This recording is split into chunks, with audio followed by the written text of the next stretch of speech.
Dream school চ্যানেলে সবাইকে স্বাগতম। সুপ্রিয় শিক্ষার্থী, আজকে আমাদের আলোচনার বিষয় ষষ্ঠ শ্রেণীর বাংলা বইয়ের ৩২ পৃষ্ঠা নমুনা ৬। আজকে আমরা এই ছকটির সমাধান দেখিয়ে দিব। বিশেষ্য ও সর্বনামের পরে বসা কিছু শব্দ বাক্যের অন্য শব্দের সঙ্গে সম্পর্ক তৈরি করে। উপরের অনুচ্ছেদ থেকে এ ধরনের শব্দ খুঁজে বের করো এবং নিচের খালি জায়গায় লেখো।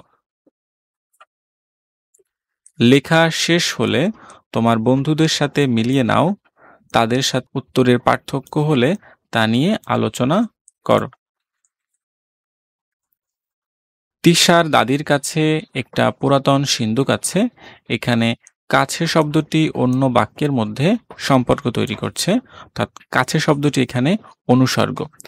সেই সিন্দুক সবসময় তালা দিয়ে, এখানে দিয়ে শব্দটিও অনুসর্গ। আটকানো থাকে, সিন্দুকের চাবি গেছে হারিয়ে, তাই বহুদিন ধরে ওটা খোলা হয় না। এখানে ধরে শব্দটিও অনুসর্গ। তিশা ওর দাদিকে গিয়ে বলল, দাদি এই সিন্দুকের ভেতরে কি আছে? ভেতরে এবং আছে এ দুটি শব্দ অনুসর্গ শব্দ। দাদি অবাক চোখে তিশার দিকে, এখানে দিকে অনুসর্গ। তারপর দিকে তাকালেন, তারপর তিশাকে পাশে বসালেন, এখানে বসালেন শব্দটি অনুসর্গ। বললেন এর মধ্যে এই পরিবারের অনেক গয়না আছে, চাবি দিয়ে, দিয়ে শব্দটি এখানে অনুসর্গ।